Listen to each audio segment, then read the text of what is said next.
네, 100세 시대 가장 확실한 노후 대비는 재테크가 아니라 평생 현역이라고 주장하는 분이 있습니다. 강창희 행복 100세 자산관리연구회 대표인데요. 강 대표는 노후 불안을 해소하는 최선의 방법은 돈이 되는 일이든 사회공헌 활동이든 취미 활동이든 소일거리가 있어야 한다고 주장합니다. 50년 증권업계에서 종사한 노후 설계 전문가와 노후 대책 얘기 들어보겠습니다. 대표님 어서 오세요. 안녕하세요. 네. 너무 거창해서. 네, 이 행복 100세 자산관리연구회가 행복 100세 대비하는 행복 100세가 되려면 네. 어떤 준비가 필요한가, 어떻게 해야 되는가, 뭐 그거를 공부하고 강의도 하고 그렇게 하고 있습니다. 네. 우리 이게 행복 100세 타 이제 100세 시대라고 하는데 네. 우리 이게 나이 드신 분들, 대한민국의 우리 노인들 예. 수입원을 지금 다른 나라와 이렇게 비교해 보면 어떤 차이점이 있어요, 우리? 그러니까 예를 들어서 미국이나 일본 같은 경우에는 당신의 매월 주 수입원이 뭡니까 이렇게 물어보면요. 예. 예, 연금입니다. 이렇게 대답하는 비율이 60, 70%고요. 독일 연금. 같은 경우는 8, 90%니까 예. 그러니까 연금으로 다들 산다고 선진국은 보면 되거든요. 그게 선진국이거든요. 근데 우리는 연금을 받아 사는 사람이 선생님, 공무원, 군인 출신 분들하고 일부 준비한 사람이 없어서 우리는 29% 정도거든요. 연금으로 산다는 예, 분들은 예. 다른 나라에 비하면 너무 적네요. 그렇죠. 그런데 이제 예를 들어서 1980년도 같은 경우는 주 수입은 뭐냐고 물어보면 우리나라는 자녀의 도움이라고 대답하는 비율이 72%였거든요. 자녀의 그러니까 도움. 옛날에 자식이 다 도와줬잖아요. 지금은 뭐 근데 생각하기 지금 어렵죠. 작년으로 보니까 12%로 그러니까 자녀 도움이라는 대답이 12%로 줄은 거예요. 자녀들이 도울 여력도 없고 없고 돈도 없고 생각도 기대도 없고 이제 노인들이 기대도 안 해요, 또. 이제 기대도 않고. 예. 근데 그 대신 이제 우리도 연금의 비중이 한 29% 정도 그 없는 데서 늘어났고요. 그다음에 뭐 재산 헐어서 쓰는 거고. 그다음에 일을 할 수밖에 없다. 그래서 요즘 신문에도 보면은 나이 든 분들이 일하는 사람이 많고 예. 일을 할 수밖에 없다. 예. 근데 저는 뭐 꼭 그 돈 때문만이 아니고 예. 지금도 말씀하셨지만은 노후의 3대 불안이 돈, 건강, 외로움인데 돈, 건강, 외로움에 대비하는 최선의 방법이 뭔가 돈이 되는 일이든 사회공헌 활동이든 취미 활동이든 그걸 겸한 활동이든 뭐 소일거리가 필요하다. 제가 70대 후반이 돼 보니까 실제 그렇습니다. 네, 그걸 그게 돈이 되면 예. 좋고 또 예.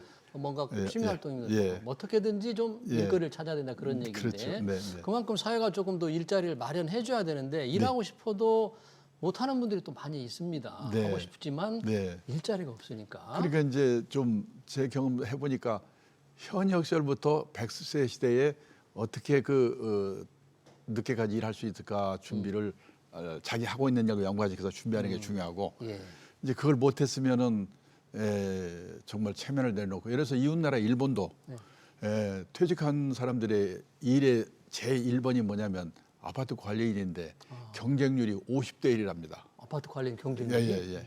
거기도 뭐 비슷해요. 그래요. 예, 우리도 쫓아가는 것 같아요. 요즘 그렇죠. 보니까 네. 아파트 관리원 뽑을 때 꽤 경력 치열해요. 엄청나죠. 예, 요즘에는. 네.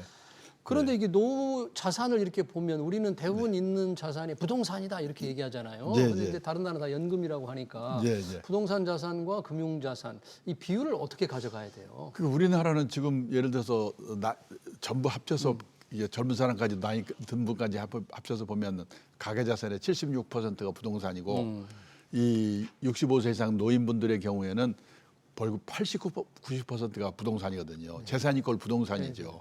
근데 미국은 부동산 비중이 34%, 일본은 37%, 거기는 60, 70%가 금융자산이거든요. 자산이니까.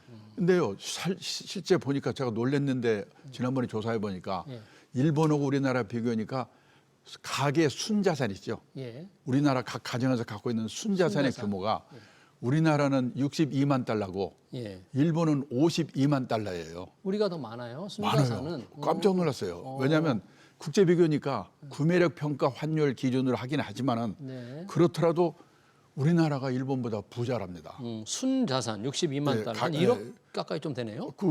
62만 달러면요. 우리 돈으로 한 8억 정도 되죠. 8억 정도? 그러네요. 8억 1,400원 정도. 이렇게 되니까. 순자산이? 예. 물가가 구매력 평가 환율로 계산한 건데 예. 한국은행 발표니까 맞죠. 예.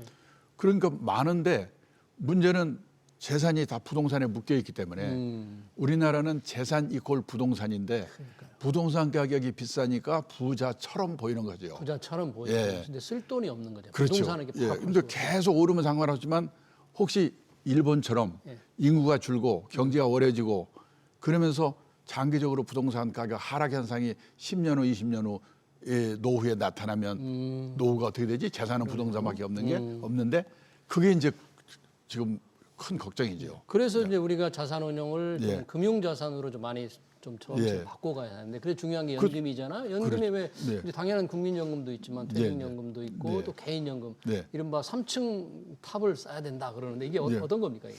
그러니까 저 3층이라고 하면 뭐냐면 첫째가 국민연금이고요. 국민연금이고. 두 번째가 퇴직연금이 2층이고 예. 개인연금이 3층이죠. 개인연금. 그래서 예. 3층 연금으로 최소 생활비를 선진국처럼 준비할 수 있도록 노력해야 된다고 예. 그렇게 얘기하는데 예를 들어서 국민연금 같은 경우는 가정 전업주부는 가입 의무가 없지만은 예. 임의 가입이라는 게 가능하잖아요. 그렇죠. 최저 금액이 9만 원인데 9만 원씩 30년만 그 임의 가입하게 되면 예. 세상 떠날 때까지 58만 3천 원씩 받아요. 지금 저기. 아, 그리고 물가 오르면 늘어나니까 그렇죠. 남편 거하고 합치게 되면은 우선 굶을 염려는 없는 거죠. 그리고 직장인은 퇴직연금. 요즘 자영업 하시는 분 1인 기업도 세제 혜택 받으면서 퇴직연금 다 가입할 수 있으니까 퇴직연금에 2층도 가입하고. 퇴직연금. 그다음에 이제 그걸로 모자라니까 한 달에 10만 원, 20만 원이라도 개인연금. 개인연금. 근데 연금은 1년에 되는 게 아니잖아요. 그렇죠. 그러니까 일찍 시작해야 되기 때문에 예. 사회생활 시작과 동시에 그 삼층연금 가입부터 하는 게 그게 노후 준비다. 근데 그 젊은 사람한테 무슨 노후 준비를 젊은 때 하냐. 근데 연금 가입하는 게 노후 준비니까. 연금 가입. 기간이 30년, 40년 있어야 되니까. 네. 그래서 이제 우리 젊은 분들이 30대부터 가입을 쭉 하게 되면은 우리도 선진국처럼 나중에 가면은 퇴직할 때는 그렇죠. 든든한 노후가 돌 수 준비돼 있네요. 있는 거죠. 그 말씀하신 삼층연금, 국민연금, 퇴직연금, 개인연금, 개인연금. 이런 게 이런저런 이유로 해서 가입을 못 하신 분들은 다른 기댈 연금이 있어요? 이런 거 없죠? 그게 이제 예를 들어서 우리 기초연금 같은 게 나라에서 이제 주는 거 있지 그런 게 않습니까? 있고, 예. 그거 있고 그다음에 그거 못한 채로 퇴직을 했다 그러면은요 갖고 있는 그 집 그거를 넣고 예. 연금 받았다가 세상 떠날 때까지 영목이지. 영목이지. 예.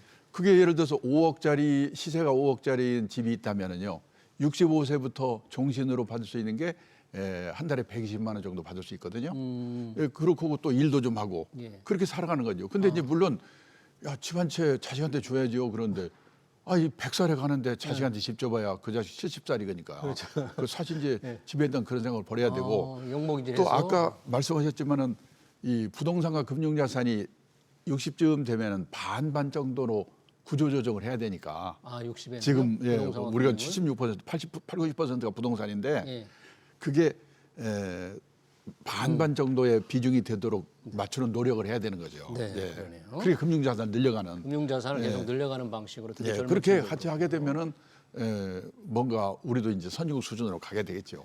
지금 금융자산을 늘려가는 아까 중요한 방법 중에 이제 퇴직연금을 반드시 젊은 층이 이제 가입을 해서 네. 운용을 해야 되는데 네. 이 퇴직연금 수익률이 생각보다 이게 높지 않다. 그 그리고 지금 작년 연말 기준으로 보니까 10년 평균 10년에 예. 연평균 수익률이 2.26%라고 나왔어요. 연평 2.2%밖에 안 돼요. 예, 그렇죠. 그러니까 그거 가지고 늘어날 수가 없는 거죠. 그러네요. 근데 왜 그러냐면은 78%가 원금 보장에 넣어놓고 있기 때문에 그래요. 원금 보장에. 그러니까 원금 보장에 왜 넣고 왜 있느냐? 원금 보장? 우선 그 좀 미국의 직장인들은 예. 퇴직연금 입사하기 전부터 제대로 조사해봐요. 내가 입사하기 얼마나 전부터? 얼마 내는가 그거 보고. 그리고 미국의 직장인들은 이 퇴직연금이 내가 노후를 지켜준다. 퇴직연금 100만 장자의 꿈을 갖고 있거든요. 퇴직연금 100만 장. 예, 그래서 대개 미국의 직장인들이 퇴직연금 DC형 연금 있잖아요. DC. 미국은 DC형이 대부분이니까. DC. 그 가입자가 이제 운용을 하는 그런 자기가 책임지고 가입자가 그게 운영하는 DC형 연금인데 미국은 뭐 대부분이 DC형이거든요. 그러면 그 입사와 동시에 그 자산을 어떻게 운용할까를 공부를 하고 배우고 예. 그래서 미국의 많은 직장인들이 펀드 투자를 언제 시작했어요? 그렇게 물어보면요. 퇴직연금 그 운용 그 시작하면서부터 했어요. 그러니까 대개 미국의 한 70% 정도가 펀드 투자를 시작하는 계기가 바로 퇴직연금 때문에 시작하는 거예요. 그래서 거기서 배운 지식으로 퇴직금 자산도 운용할 뿐더러 네. 또 다른 자산을 운용하는 데도 활용을 하거든요. 그런데 그렇게 퇴직연금을 할 때 우리는 아까 말씀하신 대로 예. 원금 보장형 상품을 선호하고 예, 예. 그러면 미국은 좀 실적 배당형을 많이 합니까? 미국은 거의 그 80% 이상을 투자형 투자형. 상품에다가 집어넣는 거죠. 주식이나 주식형 펀드라든지 이런 데다가. 근데 우리는 왜 그러냐면 첫째 무관심이에요. 일단 무관심. 예, 무관심은 제일 문제예요. 그리고 두 번째는 이 펀드 투자, 그러니까 투자에 대한 그 원칙 같은 걸 잘 모르고 원칙. 그냥 갑자기 샀는데 떨어지면 기분 나쁘니까 빠져나오고 그래서 아이고 이건 안 되는구나. 그러면 이제 회사에서 방치해두면요. 네. 종업원 대신 그걸 회사에서 이제 이렇게 상품을 고르기도 하는데 잘못 골라가지고 투자 상품 골랐는데 떨어지면 또 회사가 공략 당하니까 그냥 회사도 원금 보장으로 하게 되고. 그러니까 우선 무관심. 예, 무관심. 내 돈이 어떻게 내 퇴직금이 예, 운용되고 있는지를 네. 그렇게 중요한 걸 모르는 직장인들이 많다 그런 얘기잖아요. 그리고 미국은 이 가정에서 학교에서 그다음에 사회 경제교육 단체들이 많거든요. 예. 그리고 또 회사가 그 교육을 많이 시켜주거든요. 회사에서? 예. 오. 우리는 그런 교육을 받을 기회가 거의 없기 때문에 예. 이게 투자에 대한 노하우랄까 투자에 대한 지식이 없는 거가 큰 문제예요, 우리가. 네. 예.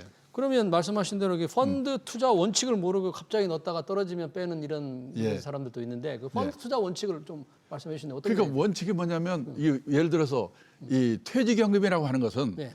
20년, 30년 펀드로 적립식 투자를 하는 거거든요. 예. 적립식 투자. 그 적립식 투자를 하게 되면은 이 예를 들어서 한두 달 동안은 많이 떨어질 수가 있지만은 떨어질 때는 사실은 기분은 나빠도 그 달에는 많이 사니까 이게 20년, 30년 가게 되면은 기본적인 수익률을 올릴 수가 있는데 예.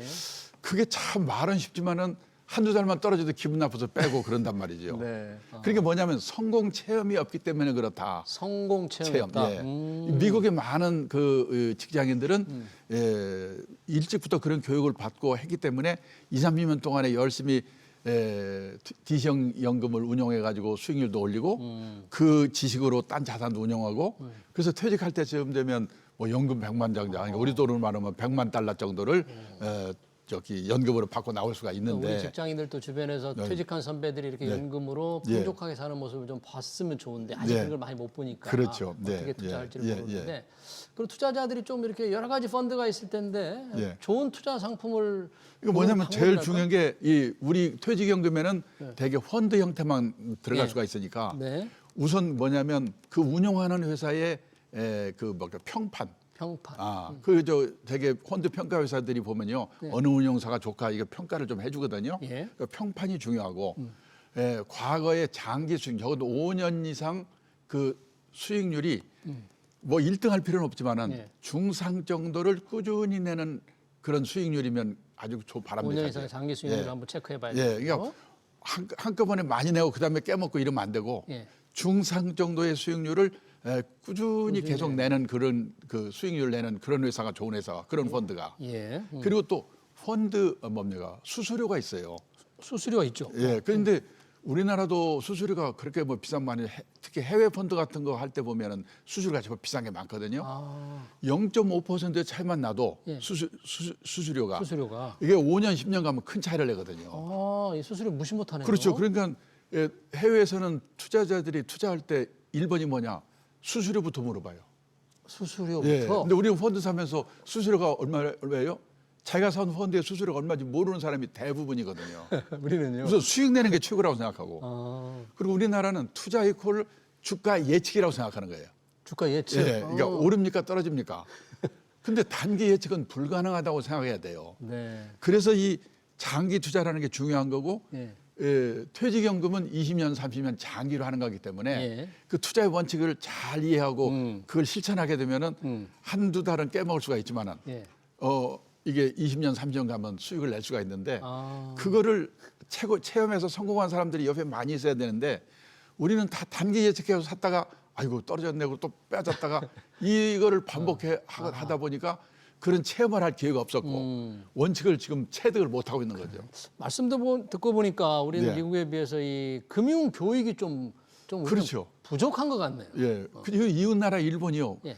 우리는 지금 10년 평균 수익률이 아까 연평균이 2.26%라고 했는데 미국도 공식 발표는 없는데 10년 작년에 보니까 한 8% 정도 낸다고 그러는 거예요. 8%. 우리 한 4배 가게 되는 거죠.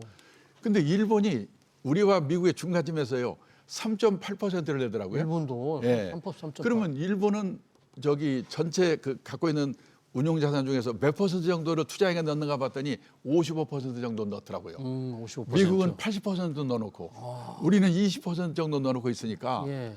그 비율대로 가는 것 같아요. 그러네요. 그러면 왜 우리는 넣으면 될 거 아니냐? 넣는 게 능사가 아니야. 넣어놓고 깨먹으면 안 되잖아요. 안 깨먹어야 되잖아요. 그러려면 투자에 지식이 해야 되고 지식이. 체험이 있어야 되고 참고 기다릴 수가 있어야 되고 예. 그런 교육이 필요한 것 같아요. 좀 더 많은 교육이 필요할 것 같습니다. 예. 말씀 일본은 듣고 100% 그 DC형 연금을 도입한 기업은 그 종업원들한테 교육을 시키거든요. 종업원들한테. 예. 그러니까 기업이 나서서 좀 그게 직원들한테 왜냐면 교육을 시켜야 돼요. 원래 DB형이 기업이 책임지는 거잖아요. 예. DC형은 종업원 책임이잖아요. 종업 책임입니다. 그러니까 기업이 종업원 책임으로 돌렸으니까 기업은 종업원이 책임으로 돌린 대신에 종업원한테 네. 그걸 운영할 수 있는 지식을 교육시킬 의무가 있다고 생각을 하는 거예요. 근데 우리는 돌려놓기만 하고 DC형으로 네.